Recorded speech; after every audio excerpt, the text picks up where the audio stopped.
Hey, what is up, everybody? It's Icky standing in here for Shadow Visions because he is too good at this game and got to the finals, and he wants an unbiased commentary panel for our little tournament here.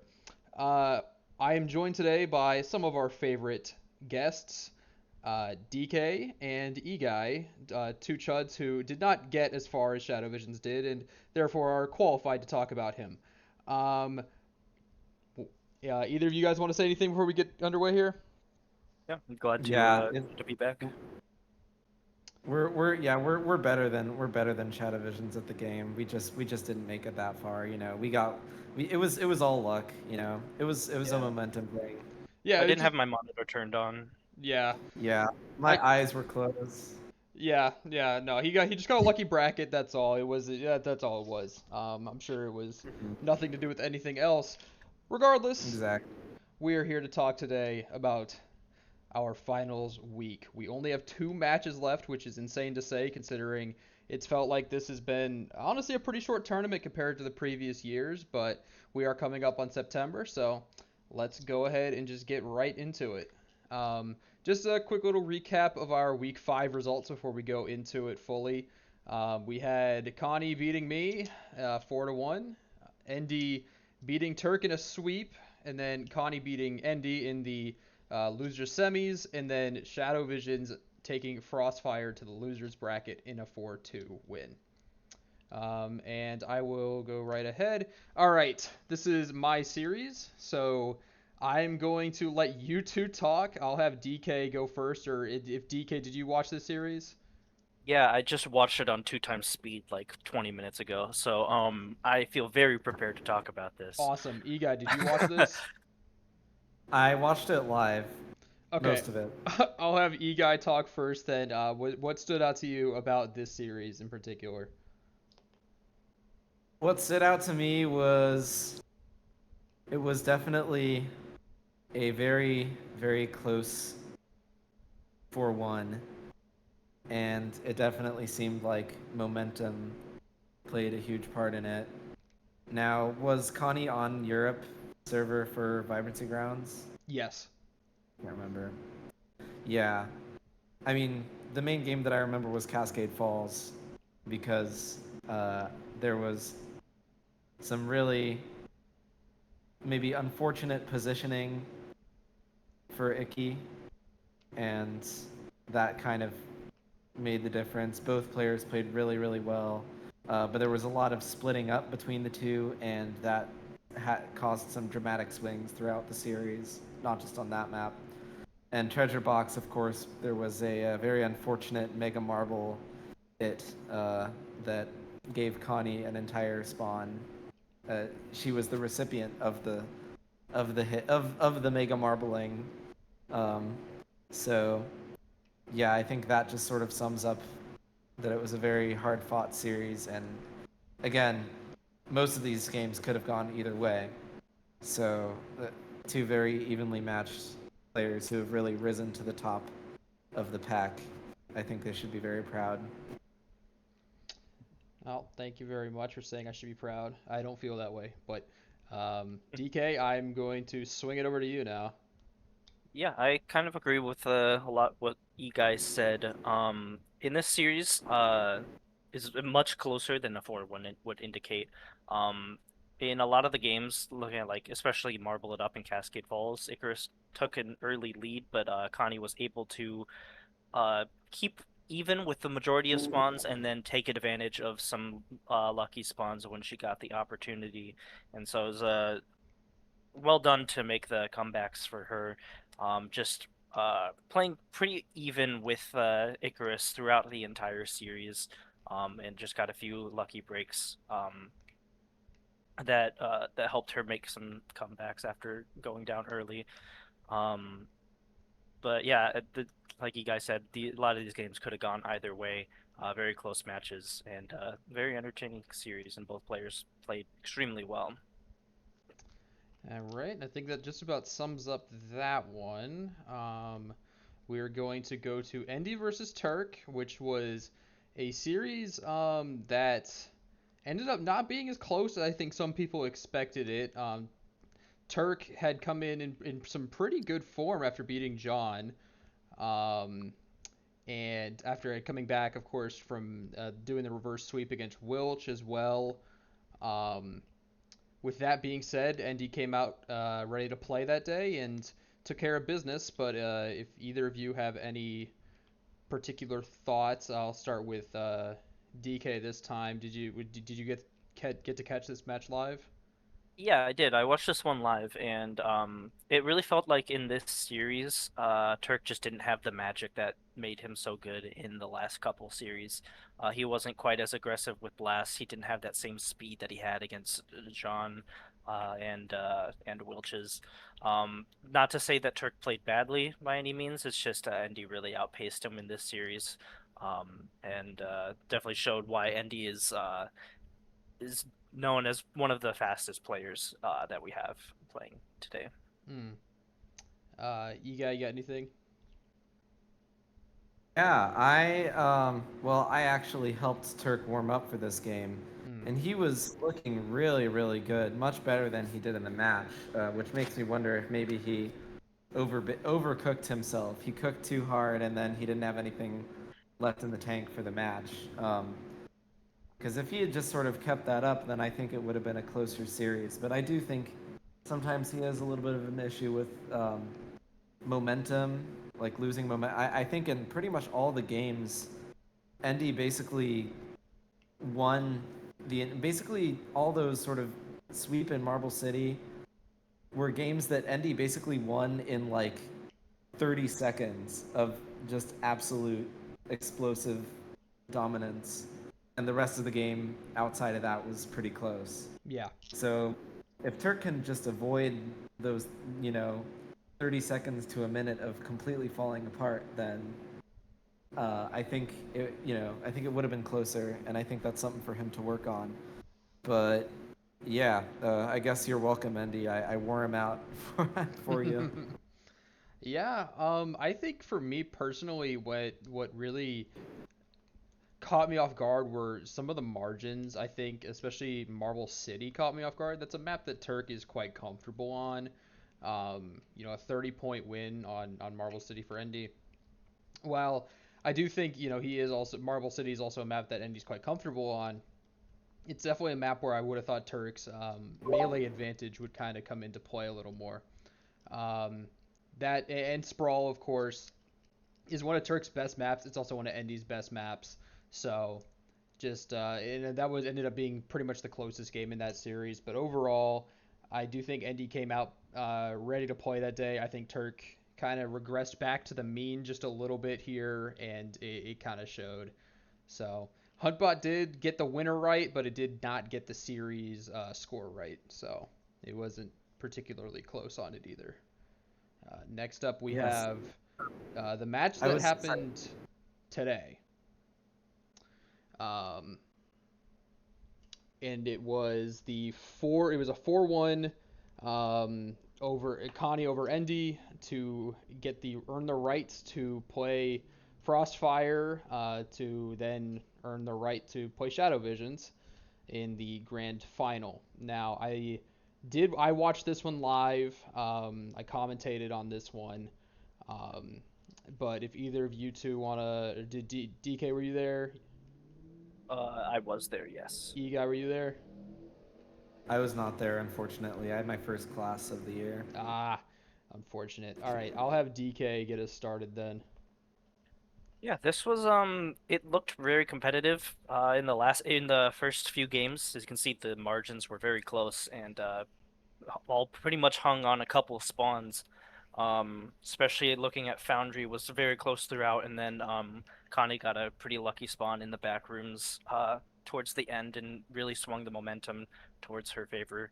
After they both played extremely well throughout, and it almost looked like Endy was going to take it as well. Mm, Um, but yeah, I mean, Connie just played, I would say, slightly better than Endy throughout the series.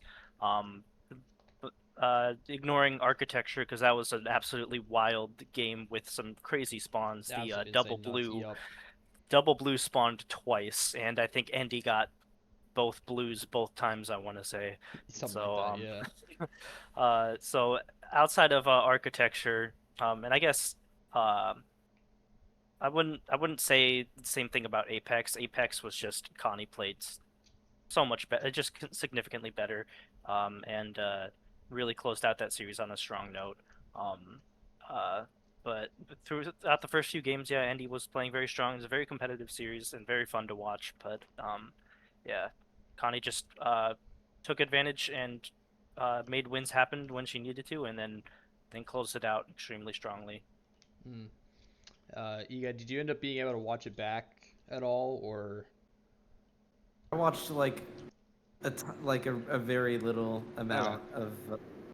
I watched sort of some of the architecture game, Mm. sort of towards the end there. Gotcha. Uh, yeah, and he just had really good movement around the map. I mean, that makes sense. It's one of his. It's a strong map for One of him his for sure. you know, he Um, had some. Moves. but yeah, so I did commentate on this, so I'll just kind of run through it real quick. But prophetic was kind of a meme at the end where ND kind of tunnel visioned on a yellow when he probably could have gotten a better sweep if he had just kept going with the power ups he had. And kind of gotten more points, and I think that would have evened out that final score just by a hair or two, and maybe tipped it his way.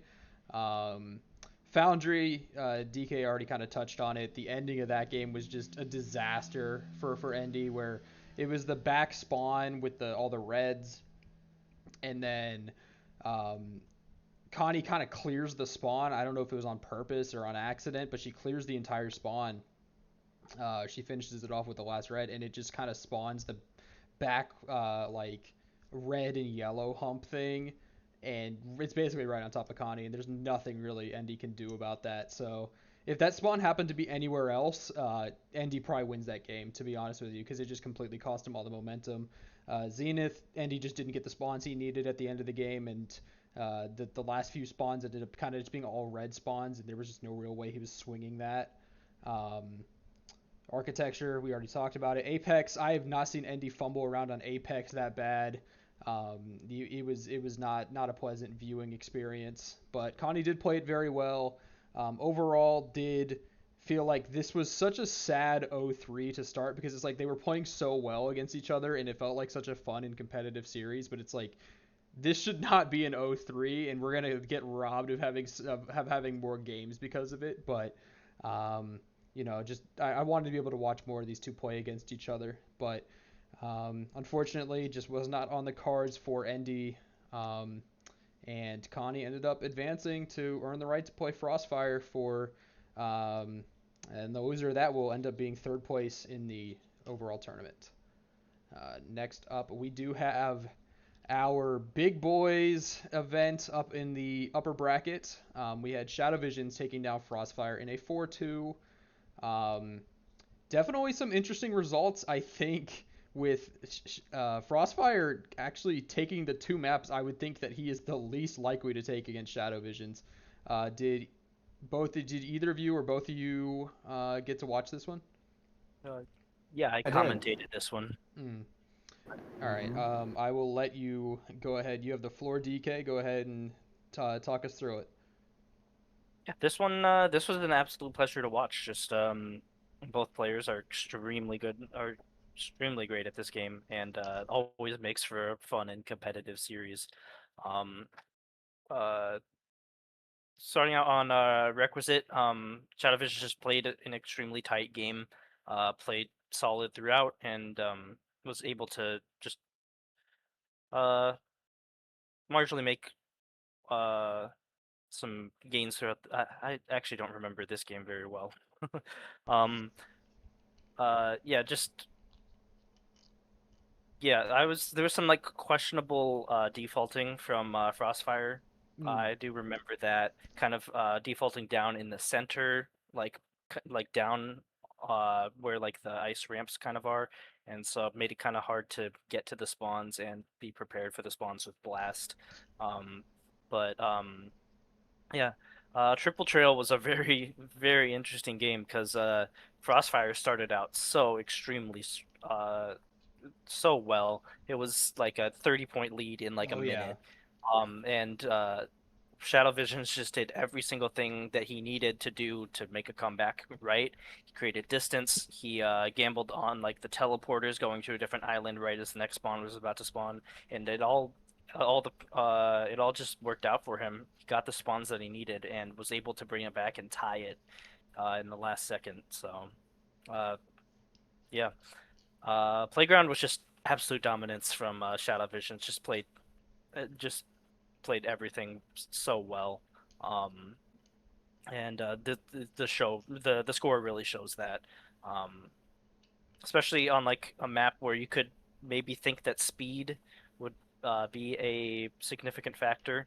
Um, but yeah, Shadow Visions just played super well on Playground. Fun in the Sun was a very uh, swung the opposite way that people would expect. Most people kind of know Shadow Visions for being very default heavy, very blast heavy, and that's something that Fun in the Sun uh, it really embodies. But Frostfire just did that, but better than Shadow Visions this Hmm. game. Um, his blasts were extremely good. Secured him multiple blues, and Shadow Visions did almost come back, but Frostfire, I think on like the last spawn, was able to blast and secure another blue to make sure that the game was out of reach. Um, yeah, Parpit was a uh, close one throughout. They both seemed to get momentum at different times throughout the match. There's times where Shadow Visions just ran up the score and went up by like 10 points, and then Frostfire swung it back and took a lead for a little bit, and then Shadow Visions got his momentum back and then brought the lead back up to 7, where he eventually won. Um, yeah, the blasts were better from Shadow Visions as Hmm. expected, but Frostfire did do better around the tornado. That is, uh, Shadow Visions does tend to struggle with that uh, area of the map, but yeah. Sacred, another very close match, super entertaining one as well. Uh, Crossfire once again in this match had some extreme. Oh, hi Shadow Visions. Uh, had some extremely good blasts and but also a few fumbles of his own. Hmm. Looking at like there was like a spawn towards the end where he missed through like 3 yellows and that swung it right back into Shadow Vision's favor. Um, but then last spawn, Shadow Vision kind of lost track of the time and went away from the spawn as the timer was going down, and Shadow and Frostfire took the last red and won the game at the last second. Um, and King of the Marble was just dominance from Shadow Vision once again, heavy melee dominance. Uh, had control of the Mega Marble for much of the game. His blasts were excellent as usual, and yeah, another dominant performance from Shadow Visions. Gotcha. Eguy, did you have anything you wanted to note here? Yeah, Triple Trail was pretty crazy. I was wondering if Frostfire could have done more to uh, not let Shadow Visions get the kind of separation that he did, like chase him onto the other islands he was going to. It definitely seemed like there were a couple times where he could have done that and just didn't think of it. But also, there were also some times where Shadow Visions did it with very little left on the comp timer and just didn't give Frosty a chance to even try to do that. Yeah, I did end up watching it back. I wasn't present when this match happened, um, but I did notice that when the lead was slipping and Frostfire was kind of maybe up around like 10 to 15, he started like desperately chasing Shadow Visions around. When normally it'd be the other way around, the winning player is getting chased around, but he was pretty desperately chasing Shadow Visions around, trying to make sure he couldn't create that distance. But Shadow Visions did a very good job of making the right gambles, and I do think obviously there was a little bit of luck involved in there, but he did tell me afterwards that he was thinking to himself, what would Icky be doing in this scenario? And besides quitting the game because I'm down 30, the other option is gamble on everything. So um, that ended up working out pretty well for him. I will also note, and this is something interesting for if they do end up meeting in the finals. Um, Asides the tie, this series went entirely to uh, ping advantage. Every single game in this series, besides Triple Trail, went to the person with ping advantage. Um, so if these two do end up meeting in the final, then and that holds, we could be in for a serious back and forth series. It would just be a matter of whether or not Frostfire could steal a game on Ashburn or not. But I just noticed that as I was looking at the final band and the scores and everything, is like every single one of these games just kind of went to the person with ping advantage.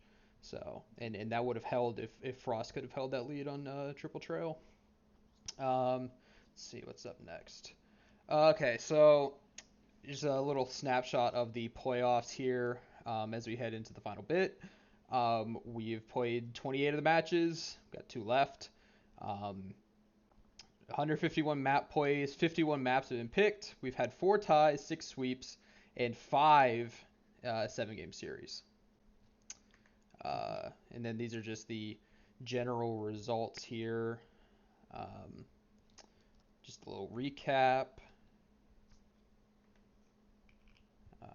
If you guys want to. All right, we're here now. That's us. All right, these are the notable elimination runs. So these are for the people in the losers, the losers bracket, and let's see. And, I mean, these are just the general they got dropped early and then they had to make a run to get into deeper parts of it. Notably, we only had 3 players getting 3 wins with their backs against the wall here. Very well done to each of these players noted on here as they managed to fight their way tooth and nail a bit to reach for the top parts of the bracket. And this is Huntbot. This is the forecast report card. And it ended up being pretty accurate overall. I would say anyway. It was about 2/3 accurate on.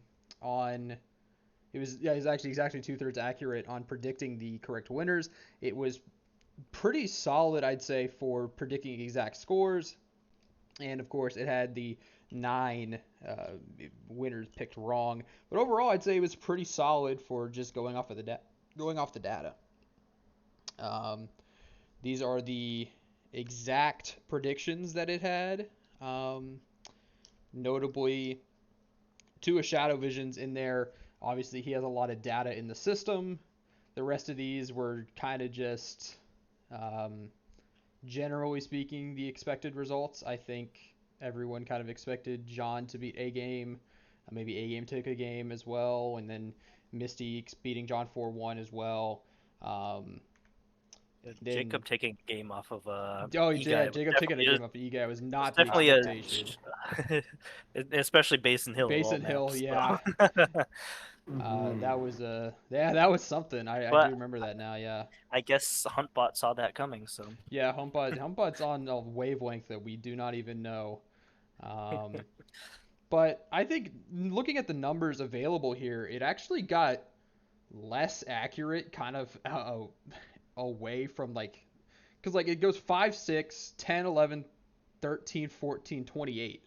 So for a little while there, it seemed to have no idea what it was doing. But I think that kind of goes to show how much once you start getting towards those top layers, it kind of gets a lot harder to predict the exact results you're going to see. Especially considering the amount of form variance and how much, when you have players that are so equally skilled, how much luck does end up starting to play a factor. So definitely interesting that it kind of thinned out. Notably, it went from 6 correct predictions in the first 14 to only 1 in the next 14. So kind of interesting there. These are the minor upsets. Apparently, Humpbot thought DK was going to beat John, and that just did not happen. And then John got beat by Turk in another upset, just like I think in his next match. Pretty minor upset, MBO getting beat by Endy, and then Babarika getting beaten by Turk. So these are just like the minor upsets. I'm sure there will be major upsets in the next one. Yep. So there's me losing to Endy. But yeah, so I mean that MBO Wilch match was absolutely fire. Was not expecting that one at all from I think anybody. E-Guy getting knocked out by DK there, that was a definite stunner too. If either of you two want to say anything about that one, I'd be very pleased to have some spice on my commentary here. I was just preparing him for a lower bracket run. That's all. It was Otherwise, unrelated. yeah. Otherwise, he wouldn't have been on that other slide earlier. So. That is true. Exactly. You just hate Misty. Let's see. Kago knocking out Babarika. That was definitely an upset too. Getting the result in games correct, but flipped it to Kago. Myself losing to Endy. Definitely a frustrating one for me there. And then Misty getting beaten by E-Guy, which was also something I think I predicted Misty winning that one. But I do also remember thinking that E-Guy was going to have ping advantage, and that was what had killed Misty against Frostfire, but definitely was also another interesting upset. E-Guy, do you remember much about that series, and is there anything you wanted just briefly to touch on about that one? Which series? The one where you beat Misty. Yes. Interesting Well, series. that was definitely an interesting series. The Technical the difficulties. Oh yes, FPS gate. Yeah, that was. I think I definitely showed up to play, and I hope people will remember that as much as they remember the technical difficulties. And Dude, I'm gonna be honest, I already forgot about the technical difficulties. That sweep game was absolutely insane. Mm-hmm. That was a banger. Absolute banger. Yeah. Sweep has produced a lot of bangers this year. It tends to do that if you've noticed just over the past couple tournaments. Sweep has produced a lot of really good games. I think notably that was also Kago's first ever win was on Sweep, which was that's pretty cool.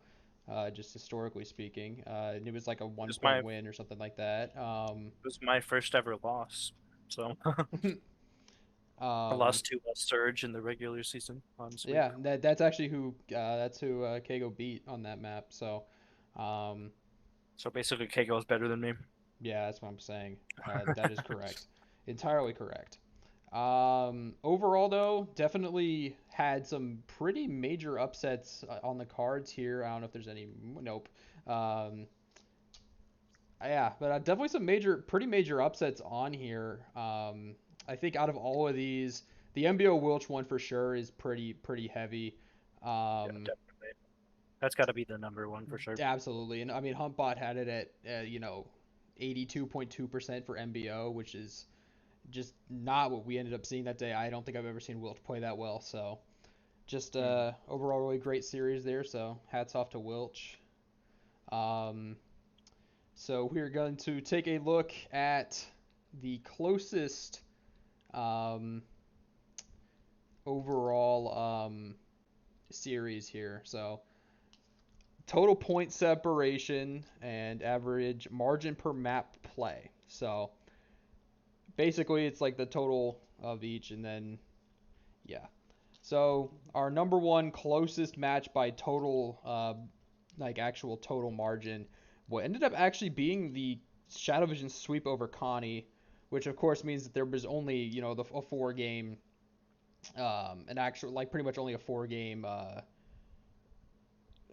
sample pool, so that actually equates out to being like a plus 10 advantage for Shadow Visions every game. Same thing with Connie versus myself, and then all of these are about plus 10 for the winner. But overall, very close series. But if you look on the other side, is closest by average margin.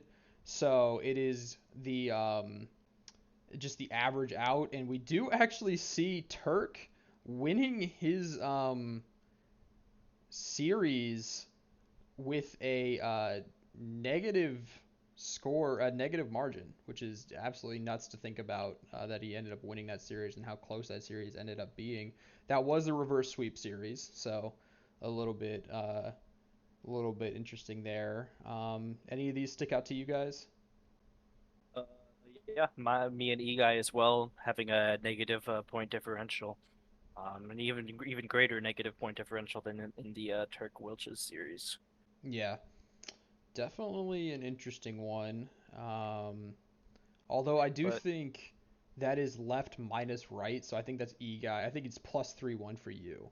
So, okay, um, if I'm reading this correct anyway, because this is signed left minus right, so I think that's probably what's going on there. But still a very close okay, series overall with a 3.1 average margin.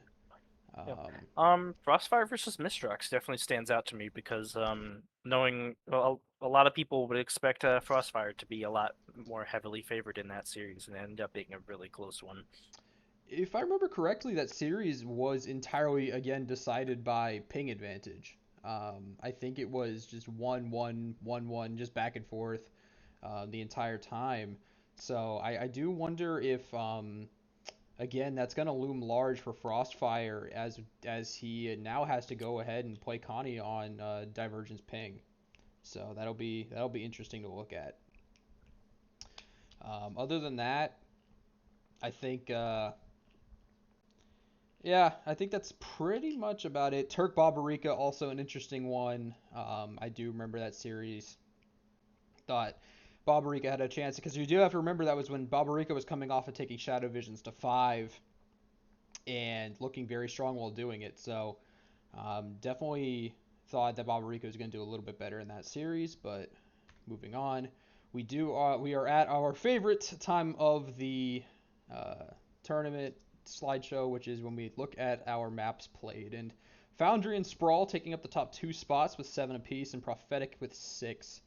Um, Requisite also near the top. Skate Battle Royale did not get played this week, which it's been a very popular compromise map, but it hasn't really come up in the drafts. Vibrancy Grounds also a pretty popular one. A lot of kind of maps that I would consider not very popular among the players. Like I don't think anybody really would say, "Hey, I really want to play Vibrancy Grounds right now." But um, I do see a lot of compromise maps here. Do any of these jump out to you guys? Hmm. I would say, yeah, I mean, Ziggurat having 3 plays, even though it's not that many plays, is still surprising because Yeah, you wouldn't think anybody would ever want to play that map. it's terrible. But um, Eh, I guess all right. something like Requisite or being that high up, it's a fun map, but also I feel like it can tend to be more of like a compromise map, more so than something that someone actively seeks out, except for I'm maybe like surprised that no, Kago. there. Yeah, aside from Kago, there haven't really been any like requisite specialists that have emerged. Yeah, I will say I do think Kago is quite good on that map. I'm not sure what it is about that map in particular, but he seems to enjoy that one. Um, I am a little bit surprised that let's see where to go. Promontory being at 5 as well. I do think that that map can be a bit of a troll map sometimes, especially with high ping differences. So um, that's an interesting one being at 5. Fun in the Sun, kind of a classic compromise map.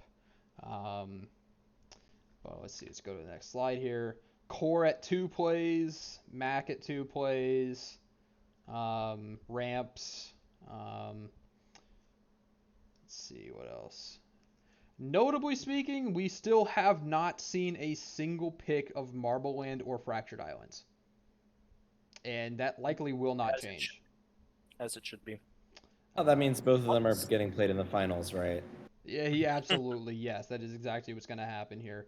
Um, Some but of the things that stand out to me here, Platinum Construction Co. (PCC) only 2 plays. That one saw a lot more play in the regular season. Um, it's very shocking to not see that one quite as much in the playoffs. Um, Also, looking at Terrace Tundra, I feel like that's one that uh, players tend to not dislike all that much. So it's kind of shocking to me that it only has 1 play. yeah, I think PCC got inflated a bit because everyone in Challenger kept picking it against Charlotte Maniac, um, because he didn't know how to play it at all. And I mean, it was kind of just a free win. So that kind of got inflated there. But I also do feel like PCC's general skill ramp is so high that like if you're not good at it, you're terrible at it, and if you're good at it, you're like really great at it. So it's like it's not a compromise map in the same way that a lot of these other maps are, and I think that's kind of the problem with it. Um, but other than that, Horizon being only at 1 is something that's Yeah, kind that of one's and or crazy. Vortex Effect at 2, and Cubile at 2. I mean, those are all maps I would think would be kind of compromisey maps, um, but just have not really been played. But again, still no Marble Winds, still no Fractured Islands, and oh, actually here is the full list of all of the maps that have not been played in the playoffs yet. Um, all Angles, Battle Cube, Blast Club, Bowl. We almost got Bowl today. It kept popping up. Cragmire, Fractured, Gems in the Road, Lupus, Marble Wind, Outlook, and Triumvirate. Notably, most of these are MBU maps, which kind of should tell you how people feel about them in today's day and age. Mhm. Um, Also tells you MBO got knocked out early. that too. Um, And on top of that, I also see 3 PQ maps in here. It's almost entirely compromised of MBU and PQ maps, which again should kind of tell you how people feel about those genres of maps. Um, Do we know how many MBU maps are in the pool versus PQ and their like sort of weighted chance of them appearing in the draft and how drafts might play out due to that? Because it could also be something with that. Because I know there are lots of Cragmire enjoyers and lots of, um, well, okay, maybe lots of Battlecube enjoyers. Maybe not as much in the playoffs though. yeah, Battlecube is so heavily ping dependent that you really don't want to play that in playoffs. Um, Yeah. Blast Club, kind of the same deal. You don't want to play that playoffs all angles. I mean, they're so free for all coded that it's just not they're not maps you want to play one on one in the playoffs. Really, you just don't want to play them. Um, I do think that I mean Marble Land is always touted as this compromise map, and it's just not. It has not been picked. It hasn't. I don't think it was picked at all in the regular season either. Um, or same with Fractured Islands. So will be interesting to see if we do have to see some tuning to these maps in order to make them more pickable in the future. But for now, these are. I suspect most of these will likely go unpicked in the playoffs. I don't think any of the 3 remaining players are particularly big fans of any of these maps. Maybe Shadow Vision. I think Shadow Vision's like Outlook, but No Connie one's gonna let no one's Shadow gonna Visions let him play. get Outlook. Neither Connie nor Frostfire is gonna let him get that. So it's probably gonna go unplayed. Um, I don't think really you can afford to let Shadow Visions get All Angles or Blast Club, or Cragmire for that matter. So it'll be interesting to see if any of these get picked. But I'm leaning towards with just 2 matches left. I think all of these go unplayed. Um, we are going to go ahead now, and we're going to look at Frostfire versus Connie, and we are going to also see the 6 map final draft finally coming out in the grand final. So we will get into that next. So our top 3 here, Shadow Visions is at 4-0, obviously taking games off or sorry, he's 16-3 in those maps. He's only dropped games to Kago and Frostfire. Um, which is kind of a funny thing to think about. So he swept Turk and Connie. Um, Frostfire uh, at 14-9 dropped maps to Misty and Endy, and then of course lost to Shadow Visions, and then Connie at 16-7, having swept, uh, I think it was Jacob, and then beating somebody. I don't remember. Then it was the beating, losing to Shadow Visions, beating me, beating Endy by four Beating me. ones. No, I was beating you, right? 4-1. Yeah. Yeah. Because that was supposed to be E guy in that spot, right? And then yeah, all right, Yeah. that's what that was. I couldn't remember. Um, so we're just gonna go right into it. These are best of nines, so um, just something to keep in mind here. Uh, Notably speaking, I've done a lot of work with like series and like math and the mathematics behind series. So I will say that in a longer series, the more likely it is that you're going to see the favorite win. This used to be the case in the NBA where the first round of the playoffs was 5 games only. It was a 5 game best of five. And you used to see a lot more upsets where the lower seed would win, and then they switched it to a best of seven, and that number completely flattened out. So just something to keep in mind here with a best of nine series coming in is that the favorite, it becomes mathematically much more likely to win that series. So just something to keep in mind here. But other than that, I'm gonna let DK kind of talk us through this one a bit. How are we feeling about this matchup in particular? Yeah, this is I think probably a lot more interesting of a matchup than people might expect. Huntbot says 5-2 to Connie, and I do think that's a pretty reasonable expectation. But Connie can also have really good form, and especially having the Europeans ping advantage gives her a large advantage in about half of the series. Hmm. And so could definitely see more games being taken. And she looked in great form today against Andy as well. So if she can keep that form up, she definitely has a chance to take Frostfire to a longer series. I would probably say maybe like 4-3, or I mean 5-3. Hmm. Um, if Connie can play really well. If Frostfire is not playing quite as well, like if he plays maybe to the level that he was playing in the Misty series, you could definitely see it going to like all 9 games. But if Frostfire plays to his normal level, plays to the level that he played against Shadow Visions despite the loss, I think he should comfortably Hmm. take this series. Right. Eguy, what do you got? Yeah.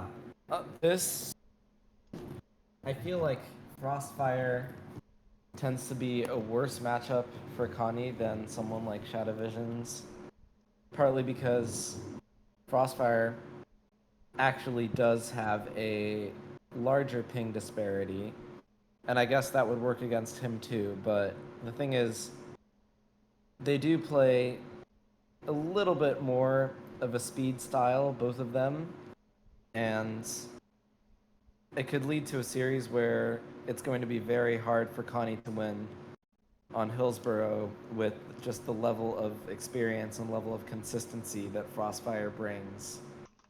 And she's not going to be allowed to. She has I would say she has the melee advantage, but it's not significant enough that Hmm. it's going to come into play when she's on ping disadvantage, and Frostfire can just ban some of the Chud maps on ping Yeah. advantage. You know, that being said, these two have faced off quite a few times throughout the years, and oftentimes it resulted in. I think there was a 4-3 one year. There was like a one other times there. A lot of the series have been like 4-0, 4-1, and they've been like really, really close. I know Connie had several years in a row where she would get eliminated by either Frosty or Zeef, and the games would it would be like a obnoxiously close sweep. So Yeah. it does seem like any one of those years she could, just suddenly turn that around.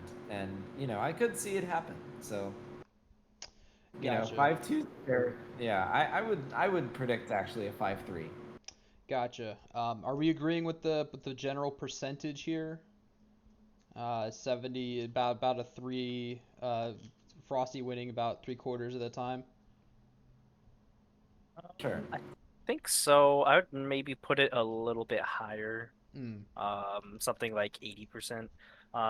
Because it's a longer series Yeah. and things will have to go so right for Connie throughout the entire thing, definitely gives Frostfire more of an advantage. So I would put, yeah, probably go around like 80%. But there's definitely some scenarios that I could see where Connie ends up taking it. Gotcha. So Shadow Visions did actually send me the um, previous results for Connie versus Frostfire. Overall, in series, Frostfire has never lost to Connie in a series. But notably, there was that 4-3 that Eguy mentioned. That was back in 2023. In the 2025 Swiss, Frost swept Connie. In the 2025 playoffs, it was 4-1 to Frost.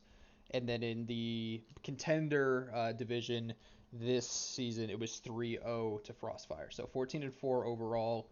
Um, so I'm gonna put you both back on the hot seat real quick, just to double check. You both think that this is gonna be about 5-3 to Frosty here. Yes. Yep. Okay, I think that's probably pretty realistic. Um, I don't have much to add here other than Huntbot seems to think Fractured Islands and Marble Land are getting played. I just don't see it happening. Um,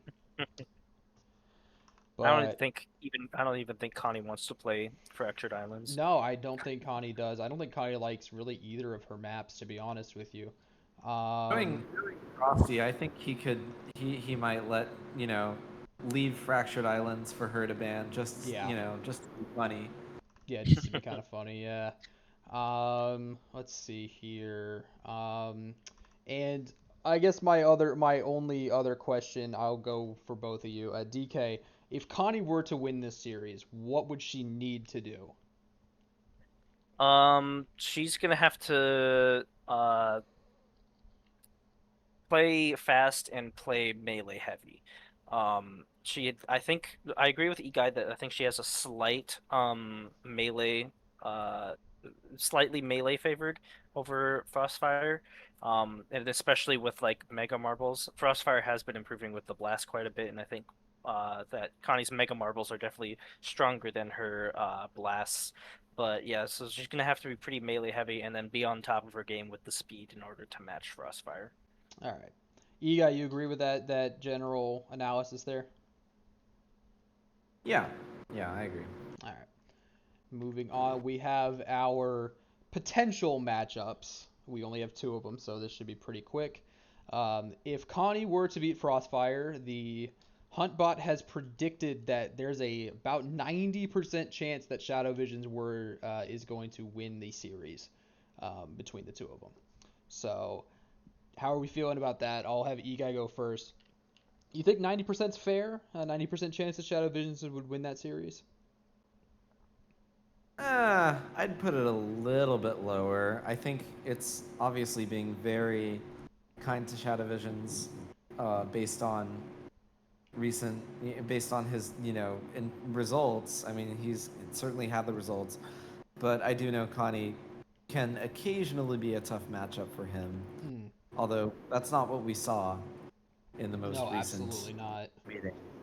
So it is quite possible that Connie just sort of, you know, stops caring as much and, is expecting to lose. And then that's when she might, surprise herself with a great performance. So I don't see it completely a foregone conclusion, but, you know, 5-1 or 5-0 could definitely happen easily. Gotcha. Um, DK, how you feeling about it? You think 90% is fair here? The 89.3% is fair? I think it's pretty fair. Shadow Visions has been in very strong form in the playoffs here. Mm. And Connie, while also being very strong, has also shown some weaknesses and some faults throughout the series that I think Shadow Visions hasn't really been showing quite as much. Um, and especially with Shadow Vision's commanding win over Frostfire, um, I think definitely kind of shows you the form that he's in, and it'd be a very, very tough task for Connie if she wanted to take this series. So I think, yeah, I think 90% is pretty fair. Gotcha. He also sent me the previous matchups between them two, so Shadow Visions versus Connie. In the 2025 Swiss, it was 3-2 Shadow Visions over Connie. In the contender division, it was again 3-2 Shadow Visions over Connie. The sweep was kind of the outlier there, where in this playoffs, Connie did get swept, and so they have a 10-4. Shadow has a 10-4 record in previous summer tournaments against her in terms of sets. So definitely notable there. Recorded hump up maps also have a about 66% win percentage for Shadow Visions, which I think is pretty notable. Um, so definitely going to be interesting to see there. We also will have the return of the double first ban. We saw it in the winter warm up, where in the finals there will be 6 maps rolled, and the high seed, which in this case will be Shadow Visions, will have or I guess it'll alternate. What am I saying? It'll be, wait, no, is it? I don't remember how they're doing it. I know there's going to be a double first ban. I think it will be Shadow Visions getting the double first ban in every single pool. So that's in lieu of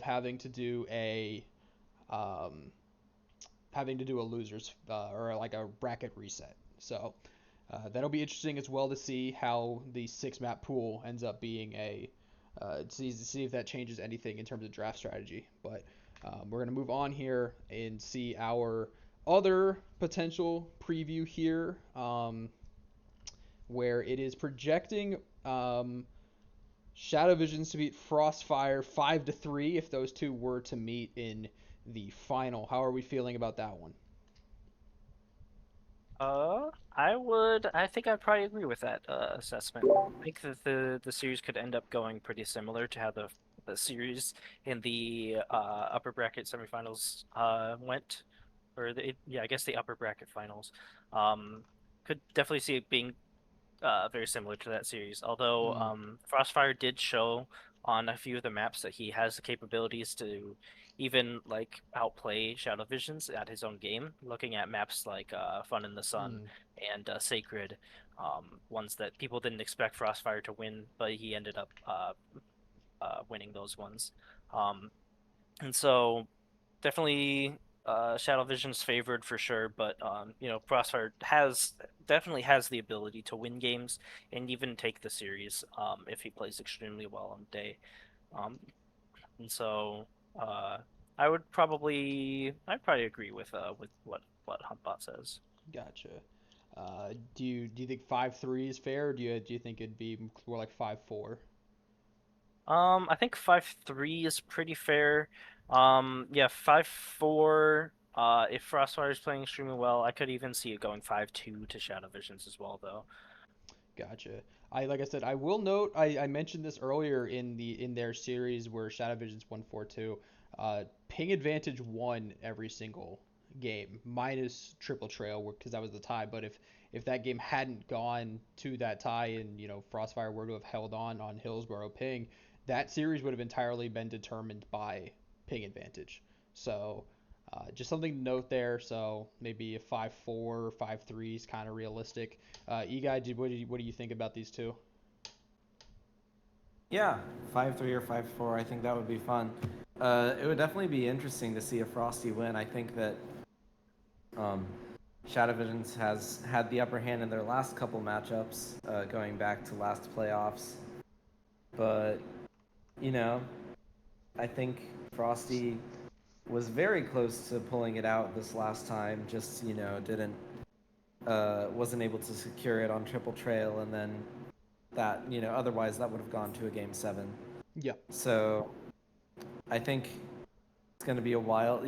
Shadow Visions in last year's finals was never really pushed to the brink. He sort of just got momentum and then ran with it. But I really wonder how he's going to do if it gets pushed to like a 9-game just sort of gauntlet. I mean, he definitely has the stamina in practice games in terms of, you know, uh, being able to win like 10 straight, but that's usually when there's not a lot of pressure involved.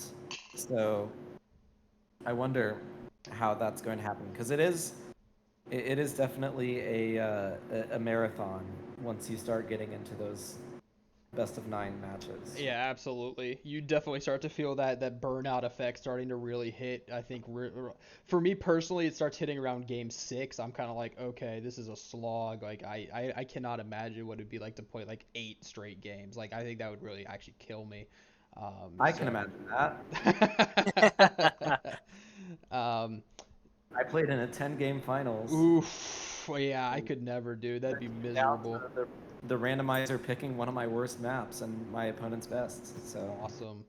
that was great. Who else but E-Guy? Yeah. Let's see here though.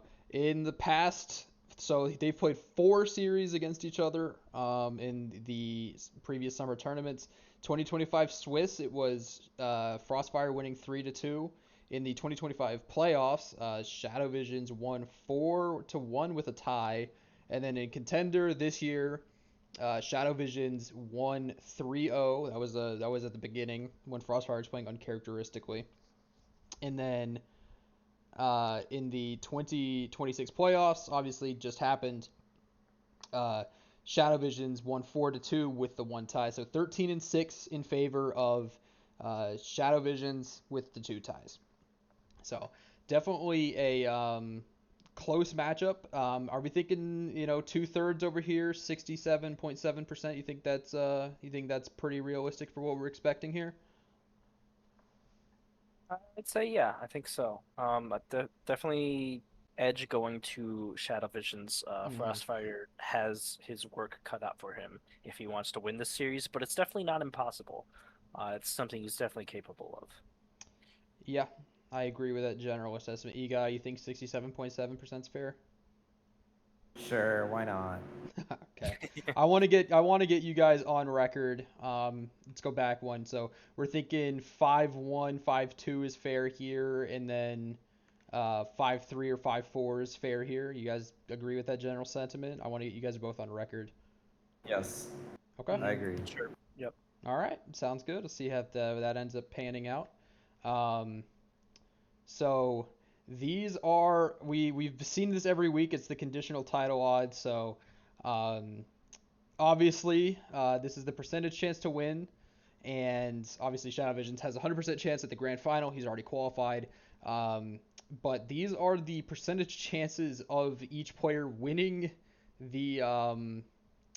winning the tournament, and Connie is definitely kind of looking like the Libertarian Party in every presidential race here. Um, and I'm the other two looking very very much more likely to happen. Uh, we thinking these numbers kind of reflect reality here, or is Connie kind of getting underrated? It's I think it's world's first Romanian libertarian. We got Gary Johnson, aka Connie, coming in over here. No, but Gary Johnson is um, yeah, I think I personally think these numbers are pretty accurate for what I would expect. I do think there's a very good chance we're seeing a repeat run here from Shadow Visions, which would be pretty cool to see a repeat. Although I think it would also be very cool to see Frostfire winning his first summer tournament in a decade, if you can believe it. Um, but overall, I think these numbers are pretty accurate. What do you guys think? Yeah, I think it's accurate. Um, yeah, Shadow Visions being the heavy favorite, Frostfire definitely having better odds than Connie, and yeah, Iga? Yeah, I would agree with all those assessments. All right. I would maybe put Connie a little bit more than 2.8. Yeah, I think maybe 2.9 is fair.